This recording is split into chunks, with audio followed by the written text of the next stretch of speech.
Students, welcome to my channel mathematics studies. आज हम BA/BSc second semester की book OD के चैप्टर नंबर फर्स्ट के एक्सरसाइज 1.1 को स्टार्ट करेंगे। देखो, हमारे चैप्टर का क्या नाम है, एग्जैक्ट डिफरेंशियल इक्वेशन। ठीक है, एग्जैक्ट मतलब जो डिफरेंशियल इक्वेशंस, हम सबसे पहले वही डिस्कस करेंगे कि डिफरेंशियल इक्वेशंस हमारी क्या होती हैं। उससे पहले जैसे डिफरेंशिएशन का तो हमें पता है कि जैसे हम y का डिफरेंशिएशन कर दें x के रिस्पेक्ट में, ऐसे अगर हम कर दें तो ये क्या होता है हमारा डिफरेंशिएशन। अगर इसके इक्वल हम कुछ लिखें तो वो हमारी बन जाएगी इक्वेशन। उससे पहले जैसे dy/dx है, तो हम क्या करेंगे, यहाँ पे जो y है, y वो हमारा कैसा वेरिएबल होगा, डिपेंडेंट। किस पे डिपेंडेंट होगा हमारा, क्योंकि हमें क्या करना है इसको, जैसे हम इसका डेरिवेटिव करेंगे y का, तो ये क्या होगा, डिपेंडेंट होगा। और x हमारा क्या होगा, इंडिपेंडेंट। अगर हमारे पास ऐसे इक्वेशन है dy/dx, इसके अंदर जो हमारा ऊपर वाला वेरिएबल y है वो क्या होगा, डिपेंडेंट, और जो x होगा वो होगा इंडिपेंडेंट। ये होते हैं हमारे इस तरीके से d/dx। इसको हम बोलते, जैसे हमारा कंप्लीट डेरिवेटिव हुआ है हमारा। एक हमारा इस तरीके से भी होता है जैसे कि करली z/x, तो ये होता है हमारा करली, इसको हम बोलते हैं पार्शियल डेरिवेटिव। क्या बोलते हैं, पार्शियल डेरिवेटिव। वो हमारा पीडी की बुक होती है एक, वो अलग है आपकी। ये जो आपकी बुक है वो है ऑर्डिनरी डिफरेंशियल इक्वेशन, मतलब कि ऐसे वाली जो ऑर्डिनरी जो हम अभी तक पढ़ते आए वो वाली डिफरेंशियल इक्वेशंस। ये होती है हमारी पार्शियल डिफरेंशियल इक्वेशन पीडी के अंदर। ठीक है, इसके अंदर जो हमारे जैसे z होगा वो x और y की फॉर्म में होगा, तो हम डेरिवेटिव भी x और y की टर्म में कर सकते हैं, वो हम बाद में देखेंगे। अभी के लिए अब हमें इतना पता चल गया कि जो ये हमारी होंगी ऐसे वाली इक्वेशंस, वो क्या होंगी, ऑर्डिनरी डिफरेंशियल इक्वेशंस। और अब देखो बुक के अंदर क्या लिख रखा है, देखो chapter exact differential equation. Differential equation, an equation involving independent variable, dependent variable and derivatives of dependent variable with respect to independent variable is called differential equation। एक इक्वेशन जो कि हमारी कंटेन करे इंडिपेंडेंट वेरिएबल को, dependent variable को और derivative of dependent variable with respect to independent variable. ये dependent और ये इंडिपेंडेंट, आपकी बुक में आप नोट डाउन कर लेना इन सबको। तो ऐसी इक्वेशन जिसके अंदर डिपेंडेंट वेरिएबल भी हों, इंडिपेंडेंट वेरिएबल भी हों, उनके डेरिवेटिव्स भी हों, तो ऐसे टाइप की इक्वेशंस को हम क्या बोलते हैं, डिफरेंशियल इक्वेशन।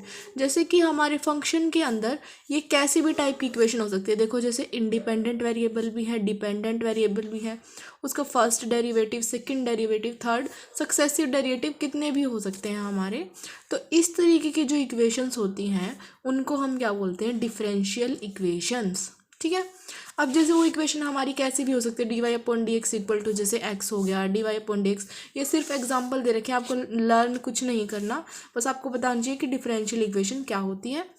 ये नॉर्मल एग्जांपल दे रखे कि dy/dx ये हो सकता है, इस तरीके से हो सकती है, या फिर हमारे जैसे पावर्स वगैरह इस तरीके से हो, तो वो भी डिफरेंशियल इक्वेशन है। देखो इसके अंदर क्या है, क्योंकि डेरिवेटिव है y का x के रिस्पेक्ट में, तो ये भी हमारी कैसी इक्वेशन, डिफरेंशियल इक्वेशन है। ये भी हमारी डिफरेंशियल इक्वेशन जो ये होती है ना हमारी, वो होती है हमारी पार्शियल डिफरेंशियल इक्वेशन। जो z का फंक्शन है वो x और y के टर्म में होगा, तो x के रिस्पेक्ट में डेरिवेटिव, y के रिस्पेक्ट में डेरिवेटिव, डबल डेरिवेटिव, इस तरीके से। ठीक है, ये होती है हमारी partial differential equation, PDE partial differential equation, और ये होती है हमारी ODE ऑर्डिनरी डिफरेंशियल इक्वेशन। ठीक है, all are the examples of differential equations. देखो, टाइप ऑफ डिफरेंशियल इक्वेशन, जो हमारी डिफरेंशियल इक्वेशंस है वो कितने टाइप की होंगी, 2 टाइप्स की होंगी। ऑर्डिनरी डिफरेंशियल इक्वेशन ODE जो हमारी ये बुक है, and partial differential equation PDE। ठीक है, ये आपकी नेक्स्ट सेम में आएगी। ऑर्डिनरी डिफरेंशियल इक्वेशंस क्या होती हैं, the differential equation which involves a single independent variable are called ordinary differential equation. In article first जो हमने पढ़ा, first second third fourth fifth are ordinary differential equation. देखो क्या बोल रहे हैं ये कि जो ये फिफ्थ तक की सारी थी, मैंने आपको यही बताया कि ये ऑर्डिनरी हैं। क्यों? क्योंकि इनके अंदर जो डेरिवेटिव होगा मतलब उसका सिर्फ और सिर्फ एक ही इंडिपेंडेंट वेरिएबल होगा। जैसे यहाँ पे सिर्फ और सिर्फ एक्स है, ठीक है, इंडिपेंडेंट वेरिएबल सिर्फ एक्स है ना यहाँ पे, तो हमारा ये क्या होगा, ऐसी इक्वेशंस को हम बोलेंगे ordinary differential equation. Partial differential equation क्या होती हैं? The differential equation involving partial differentiation coefficient with respect to more than one independent variable, मतलब जिसके अंदर जो डेरिवेटिव होगा हमारा एक से ज़्यादा इंडिपेंडेंट वेरिएबल के साथ होगा। फॉर एग्जाम्पल जैसे ये है z का डेरिवेटिव x के रिस्पेक्ट में भी, y के रिस्पेक्ट में भी, तो यहाँ पे जो हमारे इंडिपेंडेंट वेरिएबल हैं कितने हैं, एक से ज़्यादा हैं। एक से ज़्यादा होते ही इस तरीके से हैं, तो वो हमारी कैसी होती है, PD equation, partial differential equation. फिर उन्होंने लिख रखा होगा कि सिक्स्थ और सेवन्थ इक्वेशन हमारी पार्शियल डिफरेंशियल इक्वेशन है, ठीक है। In this present book we shall be dealing only with OD, क्योंकि ये आपकी नेक्स्ट बुक आएगी, फिर आप तब करेंगे पार्शियल डिफरेंशियल इक्वेशंस को, ठीक है। उसके बाद हमारा होता है order and degree of differential equation. अब ऑर्डर क्या है हमारा और डिग्री क्या है, हमें ये पढ़ना है। The order of differential equation is the order of highest differential coefficient which occur in it. मतलब कि क्या होगा कि जो सबसे जो हमारा हाईएस्ट डिग्री का डिफरेंशियल कोफिशिएंट होगा उसका वही ऑर्डर होगा। फॉर एग्जांपल जैसे आपकी ये है dy बाई डी एक्स ही है, मतलब एक डेरिवेटिव है तो इसका ऑर्डर एक, इसका ऑर्डर भी एक, इसका ऑर्डर भी एक। अब इसमें देखो वैसे तो ये dy बाई डी एक्स है, लेकिन d square y upon d x square भी है ना, तो हमें सबसे जिसकी ज़्यादा पावर हो ना वो चूज़ करना है। तो इसका ऑर्डर कितना हो गया 2 इस इक्वेशन में। अब इसमें किसकी है, ये इसकी, तो इसका ऑर्डर कितना हो गया 3, ठीक है। ऑर्डर ये होता है कि मतलब कि डेरिवेटिव्स वाला, जैसे इनमें से जो सबसे बड़ा होगा ना वही उसका ऑर्डर होगा। जैसे यहाँ पे 1 मैक्सिमम है, यहाँ पे भी 1, यहाँ पे भी 1, यहाँ पे मैक्सिमम देखो इसका ये है, यहाँ पे मैक्सिमम देखो इसका ये है, तो इसका इन तीनों का ऑर्डर 1, इसका ऑर्डर 2, इसका ऑर्डर 3, ठीक है। अब ऑर्डर तो आ गया हमें समझ में। अब डिग्री क्या होती है हमारी, जैसे इस जो हमने जिसके अकॉर्डिंग ऑर्डर लिया है उसकी जितनी भी पावर होगी वो उसकी डिग्री होगी। फॉर एग्जांपल जैसे इसकी पावर कितनी है 1 है, तो इसकी डिग्री 1, इसकी पावर कितनी है 1 है, इसकी डिग्री 1, इसकी पावर कितनी है 1 है, इसकी डिग्री 1, और इसकी पावर कितनी है 1 है, तो इसकी डिग्री 1। अब ये नॉर्मल ऐसे फ्रैक्शंस वगैरह की फॉर्म में नहीं होना चाहिए, तो हमें क्या करना पड़ेगा, यहाँ पे दोनों साइड जैसे ये 4/3 है तो 3/4 की पावर लेनी पड़ेगी। तो यहाँ पे हो जाएगा हमारे जैसे dy बाई डी एक्स की power 3 equals to p into 3/4, और ये d square y upon d x square की पावर 3/4, इस तरीके से हो जाएगा, ठीक है। देखो 3/4 नहीं करें, पावर्स मतलब इस तरीके से नहीं होना चाहिए ना। दोबारा देखो क्या करेंगे, इसके अंदर हम इस पूरी इक्वेशन को जैसे क्यूबिंग कर देंगे दोनों साइड। अगर हम क्यूबिंग कर देंगे दोनों साइड तो इधर क्यूब आ जाएगा, इधर क्यूब आ जाएगा, और इसका होल क्यूब आ जाएगा, तो ये कैंसिल हो गया हमारा। जैसे यहाँ पे पावर आ गई 4, p की पावर हो गई 3, और यहाँ पे भी पावर हो गई 3। अब देखो ये नॉर्मल पावर बन गई ना, मतलब ऐसे होता है कि हमारा अपोन की फॉर्म में नहीं होना चाहिए। जैसे यहाँ पे 4/3 है, इस तरीके से ये नॉर्मल होनी चाहिए हमारी इक्वेशन। तो अब नॉर्मल हो गई ना, क्या किया हमने, दोनों साइड क्यूबिंग कर दी, तो 3 से 3 कैंसिल हो गया, यहाँ पे 4 बच गया, यहाँ पे ये हो गया। अब जब हमारी इस इक्वेशन का ऑर्डर कितना था मैक्सिमम वाला 2, और उसकी फिर हम पावर देखेंगे कितनी है 3, तो इसकी डिग्री कितनी हो जाएगी 3। ऑर्डर तो वो होता है कि जो हमारा मैक्सिमम वाला डेरिवेटिव हो, और फिर उसकी पावर देखेंगे वो होती है उसकी डिग्री। अब ये वर्ड्स में समझा रखा होगा हमारा यहाँ पे, देखो the order of differential equation is the order of highest differential coefficients, तो वो तो ये हो गया। जैसे फर्स्ट सेकंड थर्ड इक्वेशन का ऑर्डर है फर्स्ट ऑर्डर, देखो यहाँ पे एक dy बाई डी एक्स, ठीक है। जो हमारी फोर्थ इक्वेशन है उसका है सेकंड ऑर्डर, फोर्थ इक्वेशन का सेकंड ऑर्डर क्योंकि d square y upon d x square है, और फिफ्थ का हमारा हो जाएगा 3 ऑर्डर, ठीक है। तो फिफ्थ इक्वेशन का थर्ड ऑर्डर हो गया। उसके बाद देखो डिग्री क्या होता है, the degree of A differential equation is the power of highest, मतलब ये जो हाईएस्ट डिफरेंशियल कोफिशिएंट होगा उसकी पावर ही क्या होती है, हमारी डिग्री होती है, which occur in it after the differential equation has been cleared of radical and fractions, मतलब कि ऐसे फ्रैक्शंस वगैरह की फॉर्म में नहीं होना चाहिए। तो बाकी सबका तो हमें पता है डिग्री 1 ही है, तो इसकी अलग थी, तो हमने क्या किया, दोनों साइड क्यूबिंग कर दी थी ताकि यहाँ पे रेडिकल्स या फिर कोई फ्रैक्शन ना बचे। तो इस वजह से हमने ऐसा किया, तो इसकी जो डिग्री है वो कितनी आ गई थी, 3 आ गई थी। ठीक है, तो ये था हमारा ऑर्डर और डिग्री का कंसेप्ट। ठीक है, आज तो हमारी इस लेक्चर में जनरल सी बातें हैं। उसके बाद देखो क्या बोल रखा है इन्होंने, solution of a differential equation, solution किसी डिफरेंशियल इक्वेशन का, a relation y equal to F of X between the dependent and independent variable which when substituted in the equation satisfy the equation is a solution. मतलब क्या है कहने का, कि जैसे हमारे पास कोई इक्वेशन है, for example X square minus X equal to 0। ठीक है, ये इक्वेशन है मेरे पास, या फिर मैं बोल दूँ F of X equal to X square minus of X है, ये ठीक है। ठीक है, for X equals to 1, X अगर मैं 1 ले लूँ तो 1 माइनस 1 0 आ गया।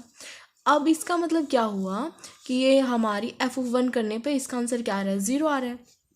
तो जो 1 है वो क्या होगा, इसका सोल्यूशन हो गया। यही बात है, मतलब इस तरीके से अगर आ जाता है तो वो टर्म उसका सोल्यूशन हो जाती है।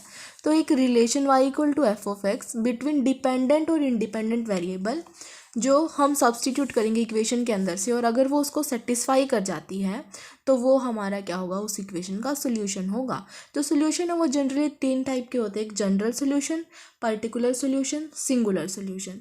जनरल सोल्यूशन हमारा क्या होगा, the solution of differential equation in which the number of independent variable independent arbitrary constant is same as the order of differential equation. जो ऑर्डर है उतने ही नंबर ऑफ आर्बिट्ररी कांस्टेंट और जनरल सोल्यूशन। अगर हमारे पास कोई जनरल सोल्यूशन आया है, कोई भी सोल्यूशन, वो हम क्वेश्चंस में देख लेंगे, अगर हम उसके अंदर कोई पर्टिकुलर वैल्यू रख देते हैं, अगर हमारे पास कोई सोल्यूशन आ गया उसके अंदर हम कोई 1 2 3 कोई पर्टिकुलर वैल्यू रख देते हैं, तो वो होता है हमारा particular solution. The solution obtained by giving particular value to independent arbitrary constant in general solution, वो होता है हमारा पर्टिकुलर सोल्यूशन। सिंगुलर सोल्यूशन क्या होता है, एक ऐसा सोल्यूशन जो कि जिसके अंदर आर्बिट्ररी कांस्टेंट्स ही नहीं होते, और वो ना ही तो और अगर आर्बिट्ररी कांस्टेंट नहीं है तो हम वैल्यू क्या रखेंगे, तो कोई पर्टिकुलर सोल्यूशन की वैल्यू रख के भी जो नहीं आता उसको फिर हम क्या बोल देते हैं, सिंगुलर सोल्यूशन। ठीक है, अब ये क्या लिख रखा है, बिल्कुल कुछ भी नहीं है, और ये आपको बस एक बार देखना है, ऐसा नहीं है कि आपके एग्ज़ाम के अंदर ये आएगा इस तरीके से। ठीक है, बस एक बार आपको रीड कर लेना है कि इसका मतलब क्या है। Formation of differential equation, differential equation कैसे फॉर्म होती हैं, formation of differential equation by eliminating of arbitrary constants, मतलब आर्बिट्ररी कॉन्स्ट, जैसे हमारी इक्वेशन है, जैसे एक्स, इन्होंने बोल रखा है कि जो इक्वेशन है वो हमारी एक्स वाई और ए की फॉर्म में ऐसे हो सकती है, जैसे X square plus Y square equal to A square. ठीक है, ऐसे हो सकती है हमारी इक्वेशन। तो इस तरीके से हमने कोई इक्वेशन ले ली, अगर हम इसका डेरिवेटिव कर दें तो फंक्शन के अंदर ऑब्वियसली एक्स वाई ए के साथ साथ कोई D Y by D x की टर्म भी आ जाएगी। ठीक है, फिर इन्होंने क्या बोला कि eliminating A between first and second. देखो, जैसे हमारे पास एक इक्वेशन थी, उसका अगर हम डिफ्रेंशिएशन कर दें, फिर हमारे पास कोई 2 इक्वेशन आ जाएंगी, उन 2 इक्वेशन को सॉल्व करेंगे तो उन वहाँ से, जैसे एलिमिनेशन मेथड से हम 2 इक्वेशन को सॉल्व करते हैं तो हमारी वैल्यू आ जाती है ना, तो वहाँ से हमारी कोई ए की वैल्यू आ जाएगी, फिर वो ए की वैल्यू है ऑब्वियसली वो एक्स वाई और D Y by D x की फॉर्म में ही होगी, तो जो हमारा रिलेशन है वो इस फॉर्म में आ जाएगा। तो इस तरीके से देखो क्या बोल रहे हैं ये, कि जैसे मेरे पास कोई भी इक्वेशन है, ये मान लो x square plus Y square equal to A square. ठीक है, अगर मैं इसका डिफरेंशिएशन कर दूँ एक्स के रिस्पेक्ट में, तो 2x 2y D Y by D X, इस तरीके से आ गया हमारा। ठीक है, ये होगा। अब मैं इन इक्वेशन को सॉल्व करूँ तो यहाँ से मेरे पास ए की वैल्यू आ जाएगी कुछ ना कुछ, इन दोनों को अगर मैं सॉल्व करूँ, तो इन दोनों को सॉल्व करूँ तो मेरे पास ए की वैल्यू आ जाएगी। जैसे ऐसा ज़रूरी नहीं है, यहाँ पे मान लो ऐसे है ए स्क्वायर एक्स है, ऐसे लगा लो, तो जब मैं इसका डिफरेंशिएशन करूँ तो यहाँ पे ए स्क्वायर आ जाएगा। ठीक है, अब मैं इन दोनों इक्वेशंस को सॉल्व करूँ तो क्या होगा, यहाँ से जैसे ए स्क्वायर की वैल्यू मैं यहाँ से निकाल लूँ तो ये बाई में एक्स चला गया, फिर इस ए स्क्वायर की वैल्यू इसमें पुट कर दूँ तो जो मेरी पूरी इक्वेशन आएगी ना वो किस फॉर्म में आ जाएगी, एक्स वाई और D Y by D x की फॉर्म में आ जाएगी। तो इन्होंने यही बोला है कि एक इक्वेशन थी ऐसी, फिर मैंने इसको डिफरेंशिएशन कर दिया, फिर मैंने उनको सॉल्व सॉल्व कर दिया तो वहाँ से एक ए की वैल्यू आ जाएगी और इक्वेशन सिर्फ X Y D Y by D x की फॉर्म में रह जाएगी। ऐसा आपके एक आध क्वेश्चन भी आएंगे जो कि बहुत ईजी होंगे।